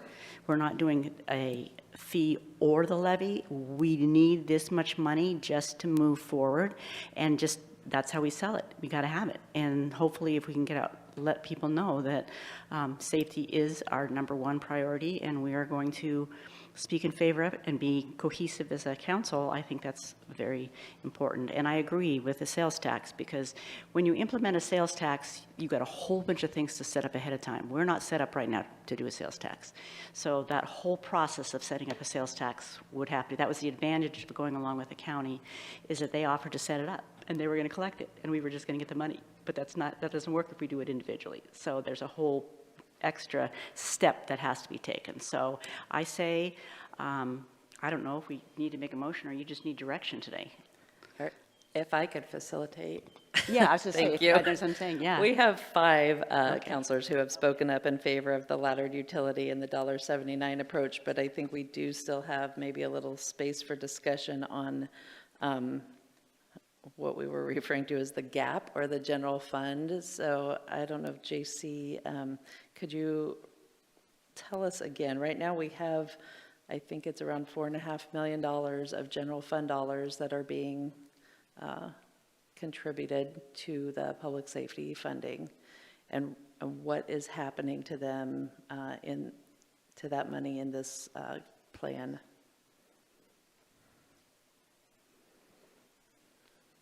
I waited on the pause this time. So what that gap potentially does is now public safety gets addressed as far as their operating charges. So the unrestricted revenue in the general fund, which are your rights of way and other franchise fees collected through various avenues, supports now mainly community development, and then there is a little bit of a buffer there potentially if we need to take a look at long-term capital assets. Specifically, I brought up several examples like City Hall and Hillcrest Fire Station that probably need some immediate look at what we're doing for those facilities. But it also provides a buffer too, because these are just projections and it's only as good as the information we have today. We are getting kind of this grumbling out there as far as workers' compensation rates and the change potentially in that structure and what we're seeing as far as our utilization of those. So there are other potential pieces out there that are going to be potential increased costs that aren't in these projections. So I just want to give that caveat out there that this isn't necessarily a 100% full-fledged solution. This is an estimation. Rob? So, as I guess Sarah just, said, so we had five councilors that want to put the levy on the ballot at 179. So getting back to something that I think Brian had said weeks or months ago, I think it would be prudent in some way, shape, or form, and I don't know what that is yet, how would we find out how the public wants to fill the gap? Do they want a sales tax? Do they want a fee? And I think that we would, I'm not sure what the answer to that is, but that to me would be the smart move, would be for us to figure out which one of those distasteful options does the public want. Assuming the levy passes, do they want a sales tax? Do they want a real, what I consider to be really high utility fees? But I don't know how we would do it, but that's what I would like to do as a counselor, is get some feedback from the public as to which way they would rather go. Okay, so you're suggesting some sort of survey or informational vote on a choice between sales tax versus utility fee? Mayor? Yeah. To answer that, we could do an exploratory question on the November ballot, if you wanted to do it that formal, asking that question that Councilor Pell just asked. Or we could do a survey, and we could do surveys also from pushing out through the organization. I'm just not sure that doing that survey when we're on the same piece of paper, basically, we're asking the levy, hoping that the levy is going to pass, that, I mean, while it's practical and smart that there'd be so many people that would potentially answer it, I just would hate to put that along with the levy. Rick? What I find interesting is you're going to have a certain, probably one group of people that's going to respond to the survey, and it may be a different group of people that are voting. So you get two different answers maybe. I don't know. Thank you. Brian? I would agree. I would like to get some feedback from the citizens as far as what they would consider the preferred option. And I agree that putting it on the ballot is not a good choice for the reason Rob stated, and also because there's restrictions around ballot language where we can't really have an either-or option, so that makes it more complicated. Whereas if we do a survey, it could be an either-or, and it makes it a little more streamlined. Val? Could we do a water bill survey? I mean, that's going out to all the people that are paying the water bill. I mean, that just might be the place to put it. Aaron's nodding that is an option. All right, so council, are you interested in doing a water bill survey on that? Vanessa, yep, I'm seeing lots of heads nodding here. Rob? But the question is, when does that survey go out, and why would it need to go out? But do we want to, I mean, when does that survey go out, and exactly how would it be worded? Would it be worded along the lines of, if the levy passes, and we still need additional funds, or if the levy, in other words, how would that be worded? What would we specifically be asking them? Well, we would work with Susan, who's got a lot of experience with surveys, bring you back a couple different options and recommendations on how you'd like to word that. One of the things that would need to have discussion, though, is the timing of when you would like to get that information.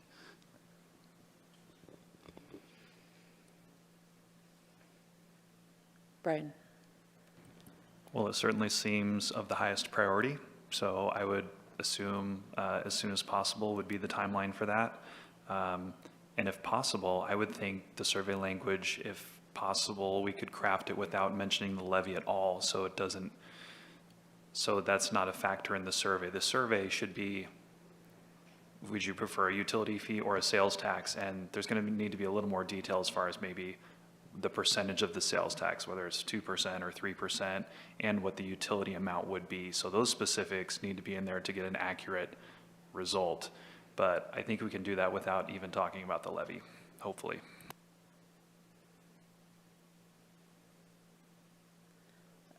DJ?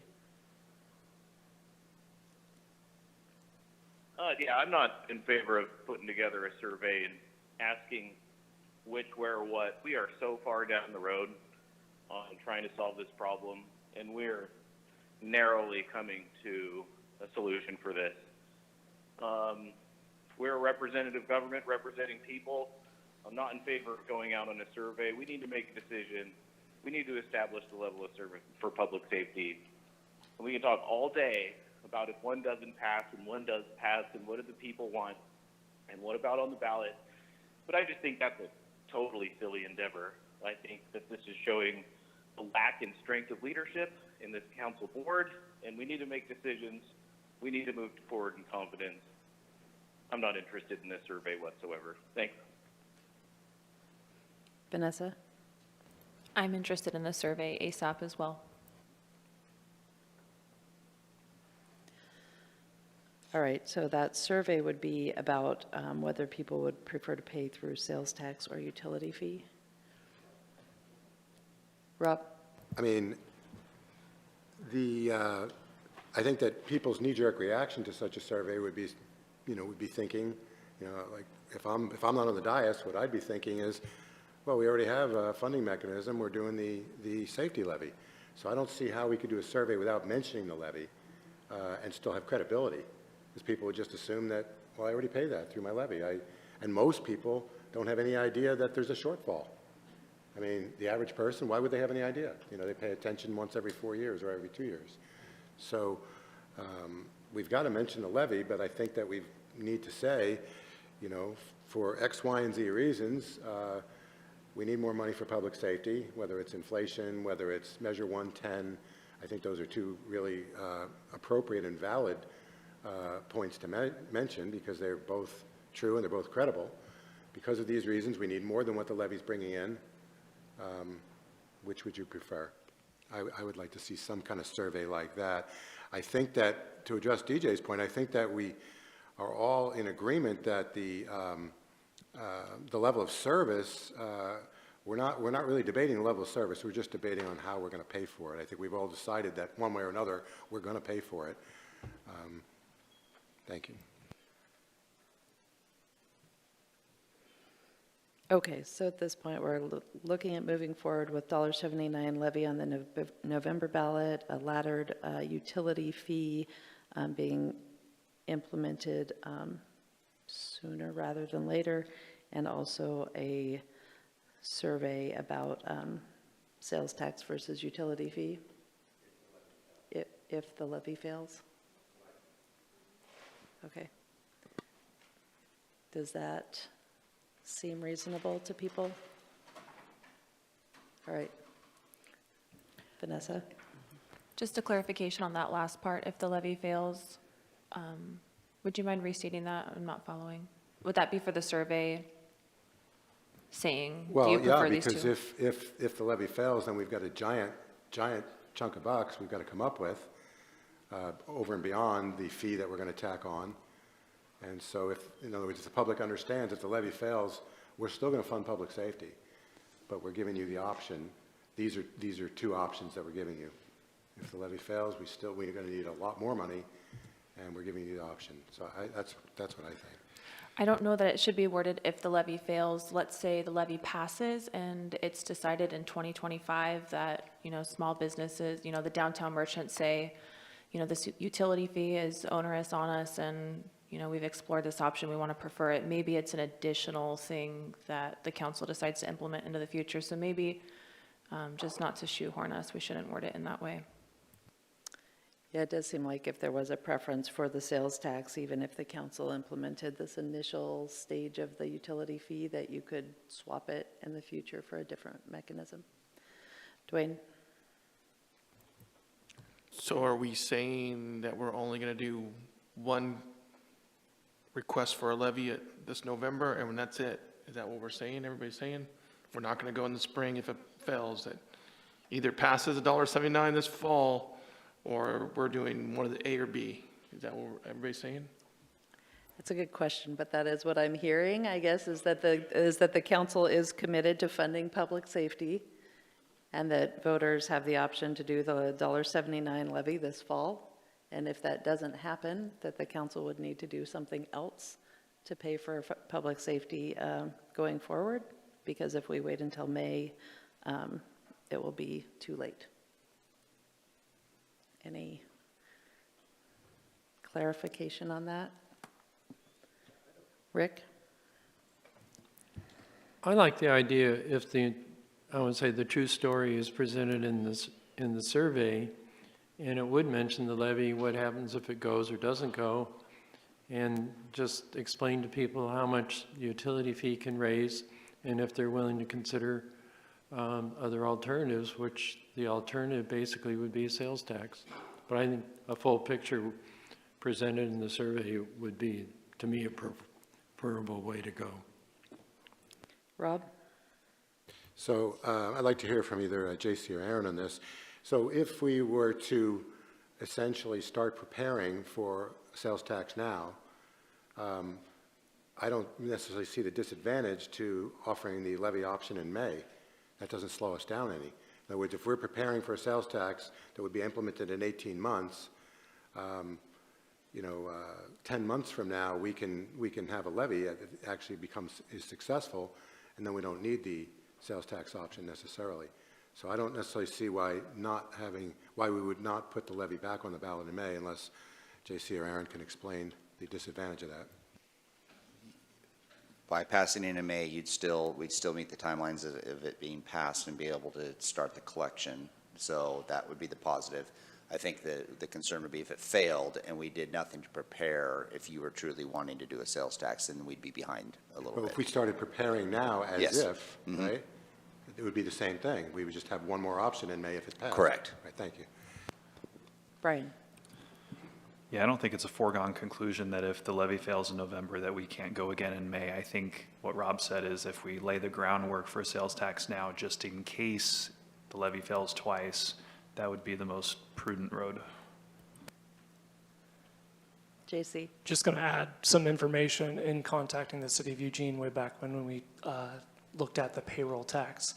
It took them 24 months to implement their payroll tax. So that's where we're coming up with this 18-ish month to make sure that we have staffing, resources, and be able to collect the money, whether it be software, and be able to do all those things the right way.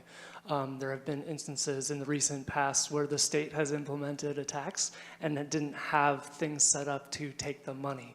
And so I want to make sure that we avoid that at all costs. Brian? So that 18-month number is, it's not like a legislative requirement it takes that long. It's a logistical staffing requirement. Right. Sales tax isn't very popular in the state of Oregon, so there's not a lot to leverage from as far as other jurisdictions and how they do it. We do have Ashland that is pretty close, but it's only for food and beverage as their tax. And so we would need to reach out and make sure that we set it up correctly and appropriately based on the guidelines of what we can actually charge goods and services with a sales tax. Okay. Rick? JC, do I recall Lincoln City or one of the coastal towns has a 6-month sales tax, and do they tax everything, or do we know? I didn't think it was Lincoln City. I thought it was Yachats. But again, I think there's this food and beverage maybe too. And so it's a different scope potentially of what we're talking about. But that's going to be part of the research and why it's going to need to take us a few months to kind of gather this information and really do our due diligence to figure out what needs to be done. Okay, well, it sounds like we don't maybe need to declare one way or the other what we're doing in May at this time, but it does sound like the council is fully committed to moving forward with funding public safety at this full current amount, and so it's just a matter of figuring out how to pay for it, depending on what happens with the levy. Dwayne, did you have something else? I just want to make a comment. I just want people to understand that when residents look at this, a levy and a stepping fee of $26, most people will pay more that way than just paying a flat fee of $50. It will cost you more to do a levy for the residents only. And who votes? The residents. I just hope you understand that they'll be paying more with $1.79 and a stepping fee of $26 versus just going to $50. So just my comment that when they start doing the numbers, that's what they're going to look at is $50 is cheaper than $26 and $1.79 for most residents, almost all of them. Well, you're talking about a homeowner for one thing. And who votes, mainly votes, homeowners. Okay, well, 50% of our population are renters, and they probably won't realize any savings by reducing the levy. It's going to be the rare property owner that gives them a discount because they lose the levy. So I think we just need to be careful about saying broad statements like that, because this approach that the council's decided on with the utility fee also does bring in some commercial establishments that are not currently paying. We've discussed the hospital, other nonprofits, so it helps spread the cost differently to different people. I can tell you that at my house, I would pay the full $50 if we were to go that way, so it would cost me $20 a month more than paying $30. So, Brian? Well, in the calculations I've done, if it was all on a utility fee, that spreads the burden to the lower value and the lower income subset of the population. So I think the number is around, if you have a property value over roughly $450,000, you're actually going to be paying less net. And if you're under $450,000, you're going to be paying more, which is certainly the majority. Joel? So I view the levy as also being a type of survey, and Dwayne, with what you talked about with property owners, they could vote accordingly. And the same thing, what we talked about with income folks, so I think we're on a good track. The best survey we got actually is an election, so we'll have that with the $1.79, and then we can move from there. So I think we're good to go. Thanks, Joel. Yeah, I think we are done with this discussion for today, unless somebody has something. We have JC and Aaron both. Okay. I just want clear and confirmed direction that council wants staff to prepare an ordinance for a utility fee for public safety with the 2283 rate structure starting January 1 of 2024. Yes, I think that's where we're at today. I don't know if it matters to you to do it at the $0 versus Yeah, I was putting wondering the if you dollar wanted to amount in just there. do it at the 0 to fill it in or whatever, because it seems to me that was a staff recommendation, is that we put the ordinance on there and just have it with 0 until. Yeah, and that's why I added that last statement Yeah. of January 1 of 2024. So we'll just plan for January 1 of 2024 when we always do the comprehensive fee schedule update, that will be one of the updates on the fee schedule. Okay, yeah, that makes sense. Aaron? That was one of the two items. The other was, and the other direction is that we'll be looking at and bringing forward to you and scheduling a future workshop with regards to a survey for sales tax utility fee. Is that correct? So we'll start working on that also. Sounds good. Okay. Okay. Next, we have agenda review. So we do have a meeting on Wednesday night this week with a public hearing regarding a text amendment for solar standards. And then council action items would be to annex a property at 1191 West Harbeck.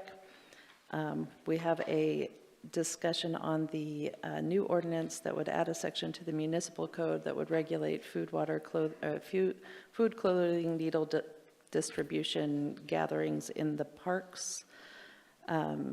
Augustus did specifically request he wants as much specific feedback about this ordinance as possible. I don't know if you want to touch on this, Augustus? So I've actually heard from 1 or 2 counselors directly, and I'd like to hear from all of you. So I'm not saying that I'm struggling putting this together, but the goal is to put something together that works for the community at large, and works for council to address your concerns about these sorts of events taking place in the park. So what you've received and what's in the packet, what you're going to see on Wednesday night, what I'm going to present on is not it's not really going to be the same because of the feedback that I have received from outside parties. So any direct feedback from you is extremely helpful to me in order to put something together that is both constitutional and practical for everybody to follow. Thank you. Yeah, sometimes just with feedback in general, we get some broad strokes of what, that people do or don't like it, but they don't get into the details. It's always helpful to know what specifically is good or bad about things. We also have a council action item to adopt that housing production strategy, which maybe we can check that one off our plate this time so we don't have to print 500 or 900 pages in the future. Resolution regarding the stormwater management manual, and a resolution to adopt the ordinance for the municipal code amendment for stormwater, a resolution approving the levy ballot title and explanatory statement for the $1.79 levy we've just been discussing, a resolution that would be for the subrecipient agreement at Glen Crest Cottages, and a motion that would approve Destination Downtown's painted crosswalk and sidewalk public art project. And then your council consent calendar items are a resolution approving the Department of Land Conservation and Development grant application, a resolution for the Energy Efficiency Conservation Block Grant, a resolution approving application for the EPA Community Grant, and motions finding a fact for the Glen Crest Zone Map Amendment and Annexation Request, and then a motion acknowledging the investment report. And then our next workshop would be July 31st, 2 weeks from today. We have that Home Builders Association meeting with the infill incentives, discussion about the city manager's evaluation process, and a look at porta potty locations in Riverside Park. Any questions about any of that? Rob? So I just want to, I called Augustus this morning, and I'm not bringing this up to initiate discussion now, but I just want it to be very clear to everyone what he and I talked about, and with regards to the ordinances about service providers in the park. There were 4 different groups of service providers, and I viewed one of those as completely different than the other 3. Things like distributing clothing, needles, food, I have mixed feelings about. There's obviously very positive to those things. There's also negative to those things, whether it's mess, whether it's used needles, whether it's sleeping bags left behind, all that stuff. But as far as the 4th one, which was the navigational services portion of that, I viewed that as something that had no collateral damage. There was nothing negative involved. It's something that, is essentially an off-ramp for homelessness to have people be involved with being advised as to where they can get the help that they need. So I viewed those, and I tried to explain that to, why I felt that way, and that's what Augustus and I spoke about, that I viewed 3 of those things as being somewhat similar because there were positive and negative involved. As far as the navigational services being provided in the park, I looked at that as 100% positive. And typically, governments, when they want to deter something, they tax it or make it more complicated. When they want to encourage something, they incentivize it. And I don't want to disincentivize anyone that's providing navigational services by having fees or extra rules and regulations and so forth. So I just want to be clear, that's what he and I spoke about, and you guys we'll discuss it more, I guess, Wednesday night. All right, thanks. Are there issues with the agenda in these next 2 meetings? Nope. Anything else going out into the future anybody wants to get added on there? Brian? I don't know about the timing of this, but I know several months ago we had a workshop regarding surplus property sales, and I know that staff was going to be working on that and bringing specific items back to us at some point, and I don't see it anywhere on the future agenda, so I was just wondering if that's coming soon or if we have any sort of estimated timeline for when that might be coming back to us.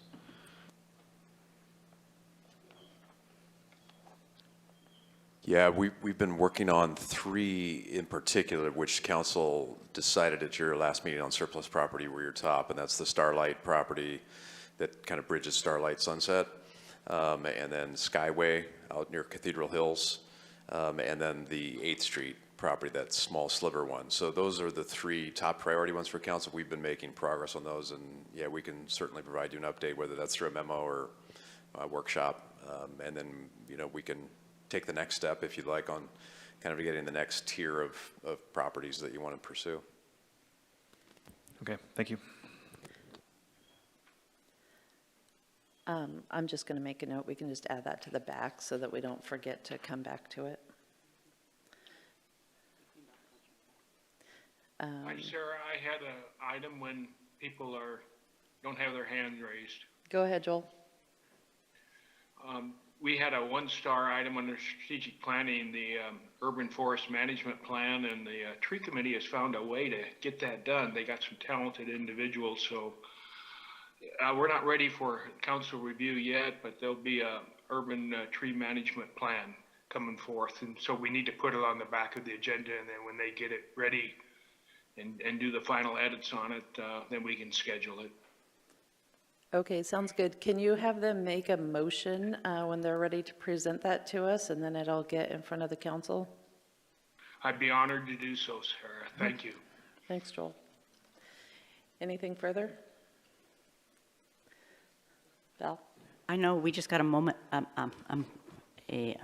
memo, excuse me. We just got a memo about Allenwood. Did you want any action, or are we just supposed to let you know how, if there was something we wanted to talk about with it? That was just for your information. It will, at some point, we'll want to know from council how they want to proceed with that particular property. We'll ultimately want to have probably another workshop executive session scheduled so we can get some additional direction on that piece specifically. All right, is somebody tracking that next step? Should we just add it to the back, or? Yeah, we can add it to the back, and we can schedule it for our next meeting. Okay. Brian? If there's nothing further, I was going to make a motion to adjourn. I think it's time. Vanessa seconded. All in favor of adjourning today, say aye. Aye. Any opposed? All right, see you Wednesday.